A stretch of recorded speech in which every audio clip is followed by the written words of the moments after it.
Coming up, taking care of a grand old lady, news from around the world flights. Restricted airspace isn't as restricting as you might think. And a new look for us. AOPA Live this week begins in just a moment. It's been called the most sophisticated single-engine airplane ever. But to the people whose loved ones are alive today, it's called a lifesaver. The Cirrus Airframe Parachute System, only from Cirrus Aircraft.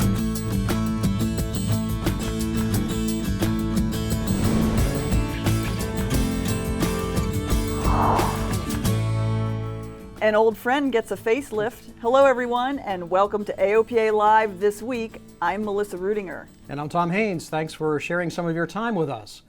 If you logged on to AOPA.org Wednesday night, you saw something that looked a lot different. Welcome to AOPA Web 2.0. A whole new look, but everything is still there. It's still the same AOPA, it's still all the same great content, videos, AOPA Live, articles, community of people that you can connect with, but really it's just better.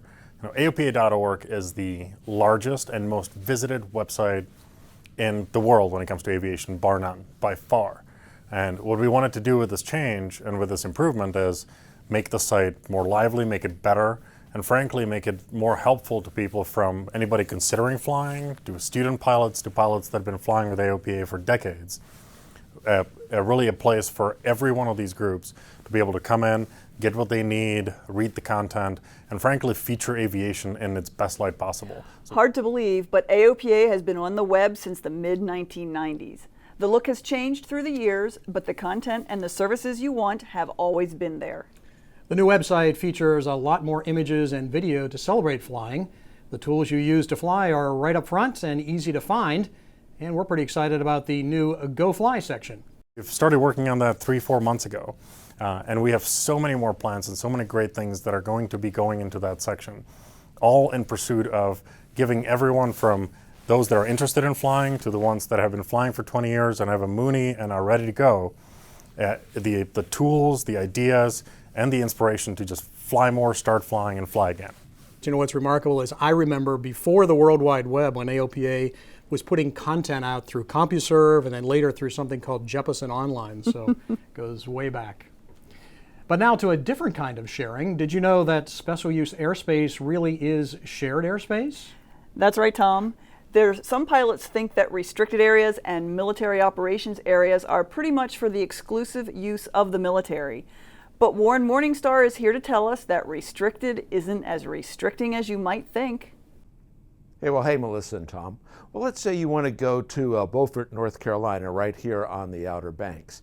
Now, a lot of pilots would look at that and they'd see all of this restricted airspace around it and they'd say, oh, heck no, I'm not going to fly through that. But really, it's not all that daunting once you understand how it all works. Cherry Point approach serves the military and civilian customer.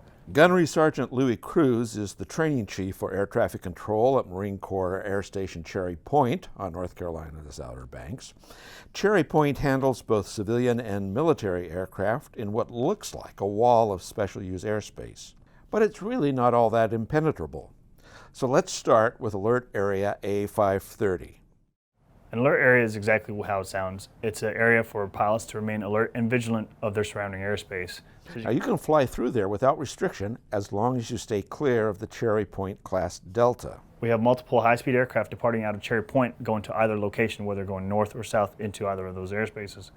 So while a VFR or IFR aircraft can operate in an alert area and there are no requirements to operate in an alert area, once again, it's advisable to contact Cherry Point ATC so we can provide those traffic calls in regards to where an aircraft may be departing. Now, VFR aircraft can also transit a military operations area, or MOA, without restriction, but it's still better to talk to air traffic control. An F-18 or F-15 might be transitioning at 15,000 or 10,000 feet doing 400 knots, and right off the nose we'll be assessing doing 80 knots, 100 knots. Now, normally ATC won't route IFR traffic through an in-use or hot MOA, but it doesn't hurt to ask. If you talk to Cherry Point Air Traffic Control, we can give you a specific altitude that we will deconflict with the using agencies to fly you through there. For example, if you're at 8,000 feet, we can obtain a block altitude of 7,000 to 9,000 for air traffic control to use. while the fighter jets and the range control division will utilize all the other altitudes within those specific areas. And finally, restricted areas. You really don't want to be in one when it's hot. Some of the hazards a general aviation pilot may encounter in restricted airspace, for example, R-336 Alpha will be aircraft conducting high speed maneuvers, whether they're dropping inner ordnance or they're shooting rounds through surface targets. Or for example, R-336 Delta here to the south, they're constantly firing mortars or artillery. And we utilize those restricted areas to keep non-participating aircraft well clear to avoid those hazards. But when a restricted area is cold, you can go right through it. And sometimes you can go through even if the fast movers are already playing there. On the NOTAMs, Alpha is active continuous Monday through Friday, but that doesn't mean that we're using all of it at the same time. So as you as the aviator, if you talk to Cherry Point Air Traffic Control and ask for the status, or in essence ask, can I transition from New Bern to Okokoke at 3000? If the aviators are not conducting the bombing runs and they're just conducting formation flights in the upper portions, we have the authority to provide you that access through R-306 Alpha. So for example, we'll call to the using agency and tell them there's a light civil aircraft that like to transition at 3000. And they'll cap the military aircraft 4,000 above, and we'll tell you transition through Alpha at or below 3,000 feet. Bottom line, anytime you're near or in special use airspace, talk to the controlling agency. Some general aviation pilots are afraid to talk to ATC, whether they might be lost or they're drifting to a special use airspace or even sometimes a fuel emergency. At the end of the day, you should not be afraid to ask air traffic control for help. That's what we're there for, whether it's to help you navigate or it's to point out the nearest airfield to you to make a precautionary landing. And Melissa and Tom, Gunny Sergeant Cruz and some of the other controllers at Cherry Point are also GA pilots, and they say they really do want to help us civilians. Thanks, Warren, and it's nice to hear they actually want to work with us. Yeah, and I'm sure they can be a big help too. Absolutely. And of course, we had reason for highlighting the special use airspace around Beaufort, North Carolina. Our first AOPA fly-in of the year will be there later this month. And if you're thinking about flying there, be sure to get the information you need beforehand. So fly-ins are really cool and a lot of fun. Reading NOTAMs, kind of boring. So the Air Safety Institute has created a video that shows an overview of the arrival procedures for all of the fly-ins, and we'll do that for all of 2016. And the first one is the Beaufort fly-in. And so if you're going, please be sure to check out that video and also download the full pilot information packet that'll help you get there safely. The Beaufort fly-in is May 20th and 21st. You can find the fly-in procedures, check the seminar schedules, and see what else there will be to do in Beaufort at aopa.org/fly-in. So here's a question. If something has been around for 13 years, can it still be considered temporary? More than a decade ago, Congress ordered the FAA to establish TFRs around Disneyland and Disney World. Guess who lobbied for that? Well, now, after 13 years, those temporary flight restriction areas will be charted. AOPA had pushed for that so that pilots wouldn't be caught unawares by the Mickey Mouse TFRs. They're now called, get this, Special Security Notice Permanent Continuous Flight Restriction Areas. So, Melissa, we're definitely going to have to deliver and create an acronym for that, don't you think? Because in aviation, that's what we do. That's going to be a tough one. Solar Impulse 2 is trekking slowly across the U.S. on its trip around the world, avoiding TFRs, of course. The solar-powered airplane successfully landed in Phoenix after a nearly 16-hour flight. Thanks to a tailwind, top speed was blistering, by Solar Impulse standards, 100 knots. Solar Impulse 2 is headed to New York, but no word on where it will stop next. And speaking of around the world flying, welcome back, Tom. You have been, last week we left you in Germany with Adrian Eichhorn, right, and you joined him for several legs of his around the world flight. So tell us about your experiences. Right. I did, and it was a great trip, but mostly I learned how great it is that we have flying in this country. Boy, nothing like it. Things as simple as filing a flight plan, for example, can be very complicated and tedious, even in Europe, which we think is more like US than not. Nonetheless, we flew over some remarkable parts of the world and got a sense of the costs, the fees, and challenges of doing so. We're over the Mediterranean, about an hour out of the coast of Egypt. Never thought I'd be taking a little bonanza around the world and crossing the Med. For Adrian, I think the real adventure began in exotic Egypt. While recovering from the high costs and handling fees, we got to check off an item on his bucket list, visiting the pyramids, and of course, riding a camel. As we tape this, Adrian is scheduled to leave Sri Lanka for Kuala Lumpur in Malaysia. You can follow along on his website and see his progress at flybluehorizons.com. And if all goes as planned, he'll be sharing his tales of adventure at the AOPA Fly-In in Beaufort, North Carolina, just 2 weeks away on May 21st. See you there. Coming up after the break, she's a grand old lady. But she needs an awful lot of tender, loving care. You're watching AOPA Live this week.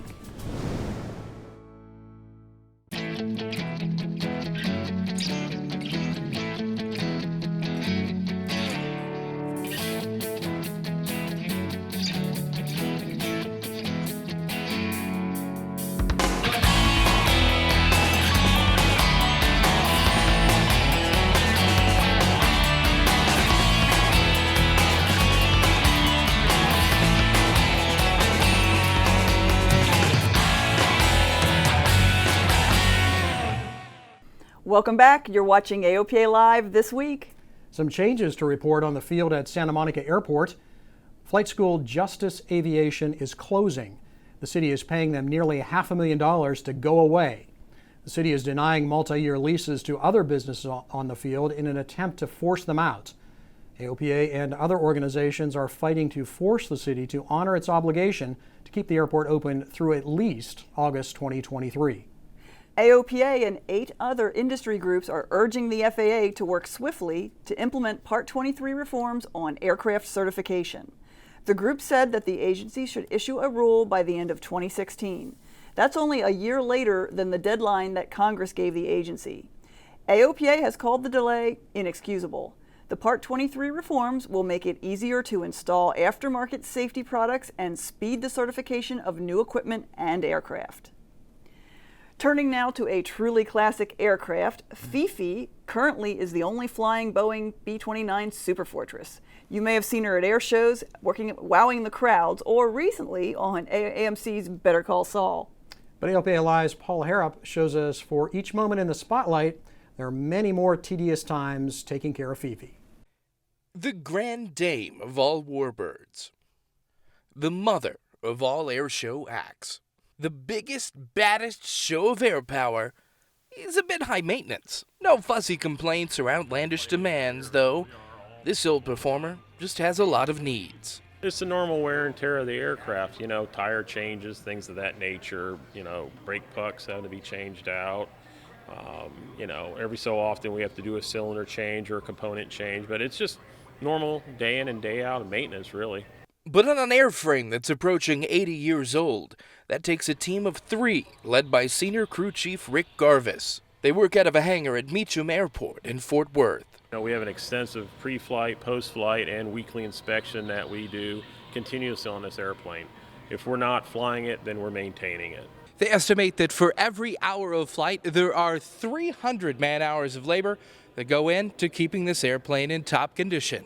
Today, they're getting ready for one of their bigger challenges. Maintaining her on the road. That's the most challenging. And technically, usually there's only one crew chief flight engineer on the airplane at a time.